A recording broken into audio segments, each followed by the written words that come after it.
Welcome to Moses கில்லாடி kitchen. இன்றைக்கி வீட்டில் இருக்கக்கூடிய சிம்பிளான பொருட்களை வச்சு குழந்தைங்களுக்கு ரொம்ப பிடிச்ச மாதிரி டேஸ்டியான சாஃப்டான ஒரு கேக் தாங்க பண்ண போகிறோம். இந்த கேக் பண்ணுறதுக்கு ஓவன், பீட்டர் இது எதுவுமே தேவையில்லைங்க. மிக்ஸி ஜார் மட்டும் இருந்தால் போதும். ரொம்ப சாஃப்டான ஒரு கேக்கை ஈஸியாக செஞ்சிடலாம். இந்த கேக்கை குழந்தைங்கள்லேருந்து பெரியவங்க வரைக்கும் விரும்பி சாப்பிடுவாங்க. அவ்வளோ அட்டகாசமாக இருக்கும். இதை பண்ணுறதுக்கு ஃபஸ்ட்டு அடுப்பில் ஒரு கடாய் வச்சுட்டு அதுக்குள்ளே இந்த மாதிரி ஒரு ஸ்டாண்ட் வச்சுருங்க. இப்போ மூடி போட்டு அடுப்பை சிம்மில் வச்சு ஒரு 15 நிமிஷம் கடாயை ப்ரீஹீட் பண்ணிக்கோங்க. அடுத்து நம்ம கேக் பேட்டர் ரெடி பண்ணிக்கலாம். அதுக்கு ஒரு பவுலில் தண்ணி வச்சுட்டு அதில் 2 கப் அளவுக்கு கோதுமை மாவு சேர்த்துக்கோங்க. நான் எடுத்திருக்க கப்போட அளவு பார்த்திங்கன்னா 250 ml அளவு. இது கூடவே 1 டீஸ்பூன் அளவுக்கு பேக்கிங் பவுடர் சேர்த்துக்கோங்க. இது எல்லா விதமான டிபார்ட்மெண்ட் ஸ்டோர்லேயும் உங்களுக்கு ஈஸியாக கிடைக்கும். கூடவே 1/4 டீஸ்பூன் அளவுக்கு பேக்கிங் சோடா சேர்த்துக்கங்க. பேக்கிங் சோடாங்கிறது ஆப்ப சோடாங்க. கூடவே 2 பிஞ்ச் அளவுக்கு உப்பு சேர்த்து இதை நல்லா சலிச்சுக்கோங்க. மாவை நல்லா சலிச்சு எடுத்திங்கன்னா தான் கேக் வந்து ரொம்ப சாஃப்டாக இருக்குங்க. இந்த மாதிரி நல்லா சலிச்சு எடுத்துக்கோங்க. இந்தளவுக்கு நல்லா சலிச்சதுக்கப்புறம் ஒரு ஸ்பூன் வச்சு இந்த மாவை ஒன்று போல் நல்லா கலந்து விட்டுருங்க. இந்த மாதிரி நல்லா கலந்து விட்டதுக்கப்புறம் ஒரு மிக்ஸி ஜார் எடுத்துக்கோங்க. அதில் 1 கப் அளவுக்கு ப்ரௌன் சுகர் சேர்த்துக்கிறேன். நீங்கள் வெல்லம் அப்படி இல்லைன்னா வெள்ளை சர்க்கரை கூட சேர்த்துக்கலாங்க. நம்ம எந்த கப்பில் மாவு எடுக்கிறோமோ அதே கப்லேயே எல்லாத்தையும் மெஷர் பண்ணி எடுத்துக்கோங்க. 1 கப் அளவுக்கு காய்ச்சி ஆற வச்ச பால் சேர்த்துக்கோங்க. கூடவே 2 போல் முட்டையை உடைச்சி சேர்த்துக்கோங்க. முட்டை சேர்த்து செய்ய விரும்பாதவங்க அதுக்கு பதில் 1/2 கப் அளவுக்கு புளிப்பில்லாத நல்லா கெட்டியான தயிர் சேர்த்துக்கோங்க. கூடவே முட்டையோட ஸ்மெல் தெரியாமல் இருக்கிறதுக்காக நான் இதில் 1 டீஸ்பூன் போல் வெனிலா எசன்ஸ் சேர்த்துக்கிறேங்க. வெனிலா எசன்ஸ் இல்லைனா 1 டீஸ்பூன் போல் ஏலக்காய் தூள் கூட சேர்த்துக்கலாம். சேர்த்து இதை நல்லா க்ரீமியாக அரைச்சி சளிச்சு வச்சுருக்க மாவோட முழுவதுமாக சேர்த்துருங்க. சேர்த்துட்டு இந்த மாதிரி ஒரு விஸ்க் வச்சு ஒரே டைரக்ஷன்லேயே கட்டிகள் இல்லாத மாதிரி நல்லா கலந்து விட்டுக்கோங்க.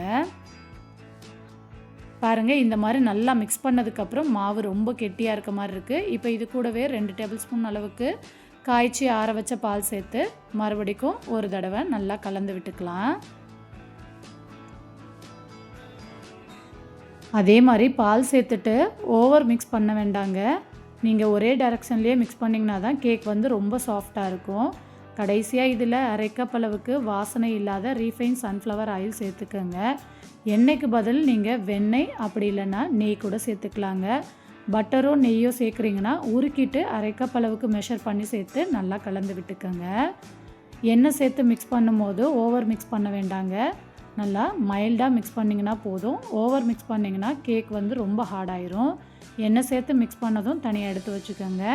அதே மாதிரி எந்த பாத்திரத்தில் கேக்கை வந்து பேக் பண்ண போகிறோமோ அந்த பாத்திரத்தில் எண்ணெய் தடவிட்டு அதுக்குள்ளே ஒரு பட்டர் ஷீட்டையும் போட்டு அதுக்கு மேலேயும் எண்ணெய் தடவி எடுத்துக்கோங்க. எடுத்த கேக் பாத்திரத்தில் கேக் பேட்டரை சேர்த்து நல்லா டேப் பண்ணி விட்டுக்கோங்க.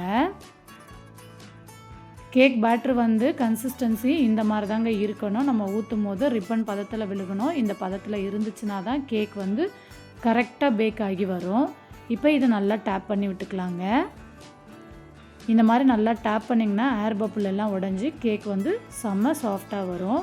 இப்போ கடாயும் 15 நிமிஷம் நல்லா ப்ரீஹீட் ஆயிடுச்சு. அதில் இந்த கேக் பேட்டரை வச்சுட்டு மூடி போட்டு ஒரு 10 நிமிஷம் சிம்மிலேயே வச்சு நல்லா பேக் பண்ணிக்கோங்க. 10 நிமிஷம் கழித்து ஓப்பன் பண்ணி பார்த்தீங்கன்னா கேக் லைட்டாக பேக் ஆகி வந்திருக்கோங்க. இதுக்கு மேலே உங்களுக்கு விருப்பமான நட்ஸ் எதுனாலும் கட் பண்ணி மேலே தூவி விட்டுருங்க. தூவி விட்டு மறுபடியும் மூடி போட்டு 30லேருந்து 35 நிமிஷம் சிம்மிலேயே வச்சு இந்த கேக்கை பேக் பண்ணி எடுத்துக்கோங்க. கரெக்டாக எனக்கு 35 நிமிஷம் ஆச்சுங்க. கேக் சூப்பராக பேக் ஆகி வந்துருச்சு. இந்த மாதிரி ஒரு டூத்பிக்கை வச்சு இன்சர்ட் பண்ணி பார்த்தீங்கன்னா கொஞ்சம் கூட ஒட்டாமல் வரணுங்க. ஒட்டாமல் வந்ததுக்கப்புறம் இந்த கேக்கை வெளியில் எடுத்து நல்லா ஆற வச்சுட்டு அதுக்கப்புறம் கத்தி வச்சு ஓரங்கள் எல்லாத்தையும் லைட்டாக எடுத்து விட்டுருங்க. எடுத்துகிட்டு அப்படியே கவுத்துட்டு லைட்டாக டேப் பண்ணிங்கன்னா கொஞ்சம் கூட ஒட்டாமல் சூப்பராக வந்துடுங்க. இப்போ இதுக்கு மேலே இருக்க பட்டர் ஷீட்டை ரிமூவ் பண்ணிடலாம். இப்போ பாருங்கள், கேக்கு கொஞ்சம் கூட கரிஞ்சிடாமல் நல்லா கலர்ஃபுல்லாக சூப்பராக வந்திருக்கு. இப்போ இந்த கேக்கை உங்களுக்கு விருப்பமான ஷேப்பில் கட் பண்ணி சர்வ் பண்ணுங்கள். கேக்கே செய்ய தெரியாதுன்னு நினைக்கிறவங்க கூட இந்த கேக்கை ஈஸியாக வீட்டில் செஞ்சு முடிச்சிடலாங்க. பேக் பண்ணுற டைம் மட்டும்தான் அதிகமாகும். பட் பேட்டர் ரெடி பண்ணுறதுக்கெலாம் ரொம்ப குயிக்காக செஞ்சு முடிச்சிடலாம். செம்ம சாஃப்டாக டேஸ்ட்டாக இருந்துச்சுங்க. ஒரு முறை ட்ரை பண்ணிவிட்டு எப்படி வந்துருந்துச்சுன்னு மறக்காமல் உங்கள் ஃபீட்பேக்கை கமெண்ட்டில் சொல்லுங்கள். ரெசிபி பிடிச்சிருந்தால் லைக் பண்ணுங்கள். உங்கள் ஃப்ரெண்ட்ஸ் அண்ட் ஃபேமிலியோடவும் ஷேர் பண்ணிக்கோங்க ஃப்ரெண்ட்ஸ். மறக்காமல் நம்ம சேனலையும் சப்ஸ்கிரைப் பண்ணிவிட்டு கூடவே ஆளுங்கிற பெல் பட்டனையும் கிளிக் பண்ணி வச்சுக்கோங்க. பாய்.